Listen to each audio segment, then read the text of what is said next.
बिहार के वैसे नियोजित शिक्षक जो अपना तबादला पोस्टिंग नए जगहों में चाहते हैं, तबादला चाहते हैं, उनके लिए एक बड़ी खुशखबरी है। बिहार शिक्षा विभाग सारी प्लानिंग पूरी कर चुकी है और जून में तबादला करने के लिए मूड बना चुकी है। यानी कि जून महीने में तबादला हो जाएगा, लेकिन यह तबादला केवल महिला और दिव्यांग शिक्षकों की होगी। वेब पोर्टल के माध्यम से आवेदन लिए जाएंगे, जिसके लिए पोर्टल अब तैयार हो चुका है और जून महीने में तबादला हो जाएगा। और वैसे पुरुष शिक्षक जो अपना तबादला चाहते हैं, म्यूचुअल यानी कि आपसी सामंजस्य के रूप में भी उनका तबादला किया जाएगा। शिक्षा विभाग की सारी प्लानिंग पूरी हो गई है और जून महीने में हो जाएगा तबादला। नमस्कार, आप इस समय देख रहे हैं मगध संवाद और मैं आपके साथ हूँ सुनील बॉबी। वीडियो पसंद आए तो लाइक ज़रूर कर देंगे। चैनल को सब्सक्राइब नहीं किए तो चैनल को ज़रूर सब्सक्राइब कर दीजिएगा मित्रों, क्योंकि हमेशा आपके लिए आवाज़ बनने का काम किया हूँ। देखिए, बिहार के नियोजित वैसे शिक्षक जो तबादला चाहते हैं, अपने गृह जिला, अपने गृह प्रखंड में जाना चाहते हैं, उनके लिए एक बड़ी खुशखबरी यह है कि शिक्षा विभाग अब मूड बना चुकी है। बिहार के शिक्षा मंत्री विजय कुमार चौधरी चाहते हैं कि वैसे शिक्षकों का तबादला हो जो अपने घर से काफ़ी दूर है। उन्होंने डायरेक्ट आदेश भी जारी किया है। शिक्षा विभाग इस पर प्लानिंग पूरी कर चुकी है। अब वेब पोर्टल भी तैयार हो चुका है और जून महीने में तबादला करने की कोशिश की जा रही है, प्लानिंग की गई है। उससे पहले शिक्षकों का आवेदन लिया जाएगा, इंटरनेट के माध्यम से, पोर्टल के माध्यम से लिया जाएगा, जिससे वह साफ पता चलेगा कि किस प्रखंड में कितना रिक्तियां हैं। इन रिक्तियों को पता चलते ही तमाम लोगों को पोस्टिंग कर दिया जाएगा। यानी कह सकते हैं कि जून महीने में तबादला करने के लिए, नए पोस्टिंग के लिए शिक्षा विभाग बिल्कुल तैयार है। तो आप भी जो तबादला के लिए इच्छुक है, आप बिल्कुल तैयार हो जाइए, क्योंकि अब तबादला करने के लिए शिक्षा विभाग तैयार है। लेकिन एक समस्या बीच में ये आ रही है कि तबादला करने के लिए जो वेब पोर्टल के माध्यम से आवेदन लेने की बात की जा रही है, तो इस कोरोना काल में भी जो है आखिर किस प्रकार से सॉफ्टवेयर के माध्यम से वो तबादला होगा, जिस पर अपना आवेदन अपलोड करना होगा। तो अपलोड करने के लिए लोगों को साइबर कैफ़े भी जाने की ज़रूरत पड़ेगी, जबकि इस लॉकडाउन में, बिहार में लॉकडाउन चल रहा है, 15 तक लॉकडाउन है, उसके बाद में भी बढ़ने की संभावना है। तो इस स्थिति में कहां से आवेदन अपलोड किया जाएगा, यह भी एक समस्या है। लेकिन इस समस्या का सॉल्यूशन अब सरकार या विभाग कैसे निकाल पाती है, यह तो अब समय बताएगा। लेकिन अब बिल्कुल शिक्षा विभाग चाहती है कि अब लंबा ना खींचे, अब तबादला कर दे जून में। लेकिन जून में तबादला करने की, अगर मान लीजिए कि पंचायत चुनाव की घोषणा नहीं होती है, तब तो तबादला सफलतापूर्वक हो जाएगा। लेकिन कोरोना का असर जैसे ही खत्म होता है, लॉकडाउन समाप्त होता है और उसी दरमियान पंचायत चुनाव कराने की घोषणा हो जाती है, तो कुछ समय के लिए 15-20 दिन, महीने दिन के लिए विलंब होगा। लेकिन फिलहाल बिहार शिक्षा विभाग चाहती है कि वैसे नियोजित शिक्षक जो तबादला चाहते हैं, उनको हम जून महीने में तबादला कर दें।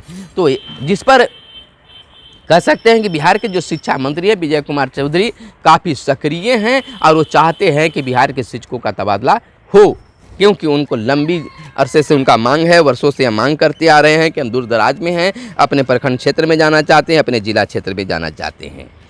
1,57,000 नियोजित शिक्षकों का सॉफ्टवेयर के जरिए लिया जाएगा आवेदन। मैंने जो भी चाहते हैं, सभी लोग तो नहीं चाहेंगे, उनका आवेदन लिया जाएगा। शिक्षकों का तबादला अगले माह। महिला और दिव्यांग को मिलेगी मनपसंद पोस्टिंग।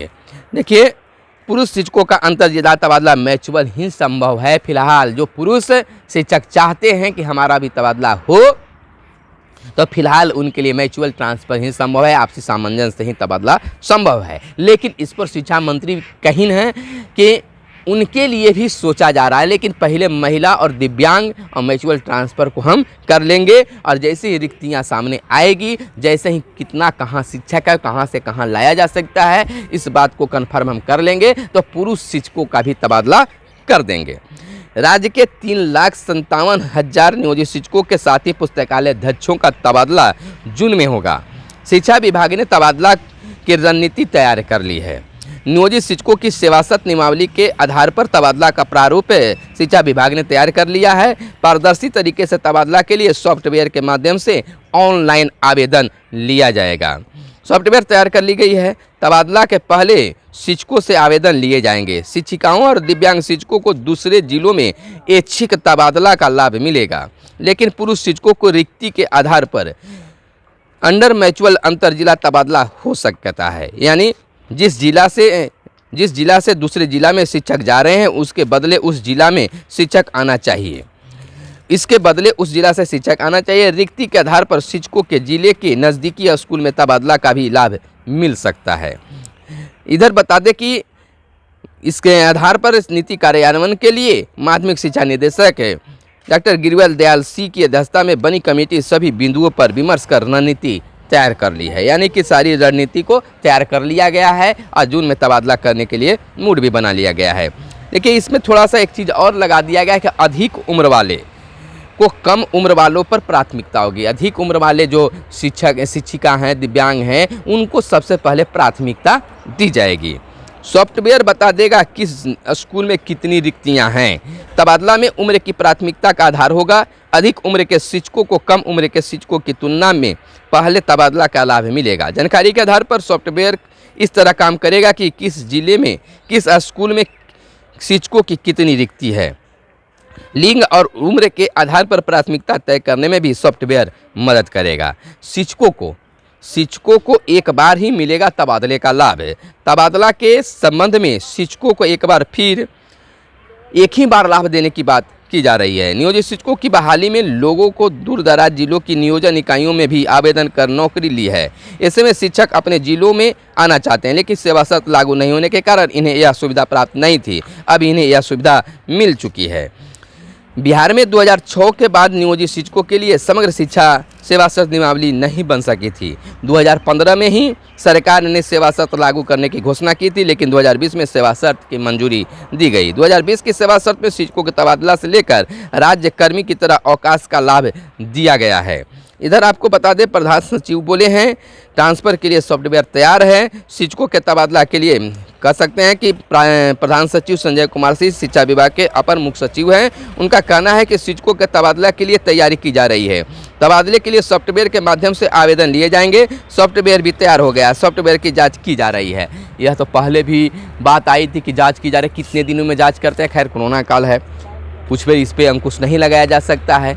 तो फिलहाल बिहार सरकार शिक्षा विभाग जो है सॉफ्टवेयर तैयार कर चुकी है और तबादले के लिए मन बना चुकी है और चाहती है कि जून महीने में तबादला कर दिया जाए। लेकिन कोरोना के इस काल में सब कुछ ठीक ठाक रहा तब तो जून माह में तबादला होगा, अन्यथा नहीं। देखिए, दो प्रॉब्लम यहाँ पर है।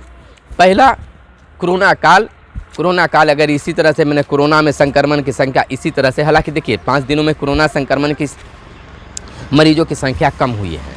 15,000 जहाँ थे तो 13,000, 12,000, 11,000 और कल की बात है 10,000 पर आकर आई है और रिकवरी रेट भी बढ़ गया है। अगर इस तरह से हुआ तो लॉकडाउन समाप्त होगा, लेकिन अभी 15 तक लॉकडाउन है। अब उसको आगे भी बढ़ाने की संभावना है।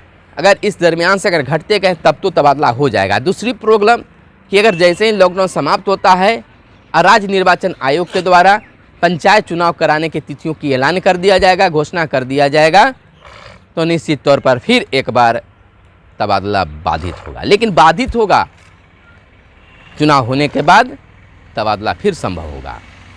लेकिन जो कहा जा रहा है फिलहाल उस पर हमें संतोष करने की ज़रूरत है, उत्साहित होने की ज़रूरत है। शिक्षा विभाग कम से कम इतना तो जरूर कर रही है कि सारा चीज़ें बैठे बैठे करके तैयार करके रखी है। सॉफ्टवेयर उनकी जांच कब तक पूरी होती है यह भी देखना होगा। दोस्तों, इस पर आपका क्या विचार है? क्या शिक्षा विभाग तबादला करना चाहती है या फिर इसी तरह से जिस प्रकार से 15 सालों से शिक्षकों को भरमाती आ रही है यह भी भरमाने का ही काम होगा? क्या है लगता है आपको? इस पर ज़रूर आप कमेंट कर जवाब दें। क्योंकि आपका कमेंट ही हमें उत्साहित करेगा और आगे वीडियो बनाने पर, प्रश्न उठाने पर, शिक्षा विभाग पर आवाज़ उठाने के लिए हमें उत्साहित मिलेगा। प्रश्नों के माध्यम से हम आवाज़ उठाएंगे और आपके लिए वीडियो बनाएंगे और आवाज़ आप तक वहाँ तक पहुँचे जिसमें सुधार की गुंजाइश देखी जा सकती है। फिलहाल हमें दीजिए इजाज़त। धन्यवाद। जय हिंद, जय भारत, वंदे मातरम।